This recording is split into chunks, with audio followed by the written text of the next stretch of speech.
Welcome to Scam Bake, where we demonstrate the ways you can get scammed while attempting to bake. For this week's edition, we're making a classic apple pie with a dash of tips on how to avoid those pesky foodie scams. So let's get started. All right, first, let me just pull up a good recipe for pie crust. Okay, this paid ad is at the top search result for amazing pie crust. That means it gets a lot of clicks. So I'll just select that and, oh geez, this device has been infected. Click here to help clean up your software. Okay, well, that didn't take long. Scammers have been known to craft legitimate looking food blogs or recipe websites to lure in victims. They can purchase ads on reputable sites with their tasty teasers, hoping someone will take the bait, like I just did.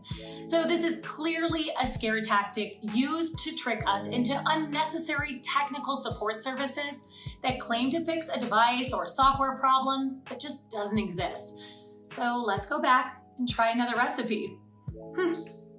Oh, I just got a text message. Okay, click this link and rate your meal kit delivery service for chances to win.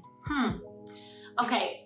This feels like a texting scam, also known as a smishing scam. Similar to phishing scams, a smishing scam tricks you into visiting fraudulent websites and requests personal information, but it all happens over SMS text rather than email. Meal kit delivery services are becoming very popular and scammers are targeting those users with meal kit delivery scams, so be on the lookout. All right, let me just double check my meal kit's actual website.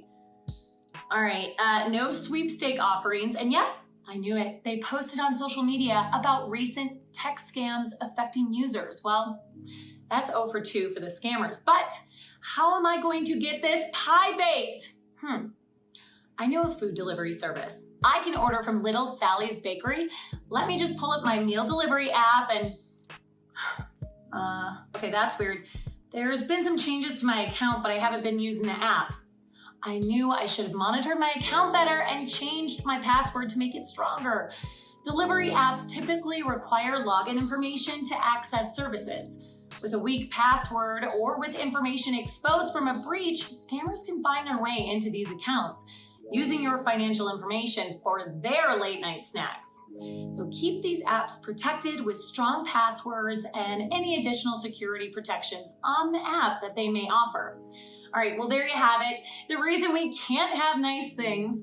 So if you're planning the next big meal, take it from me, be sure to exercise caution when clicking into external recipe links or when receiving spammy meal delivery texts, and stay vigilant when it comes to monitoring delivery app activity.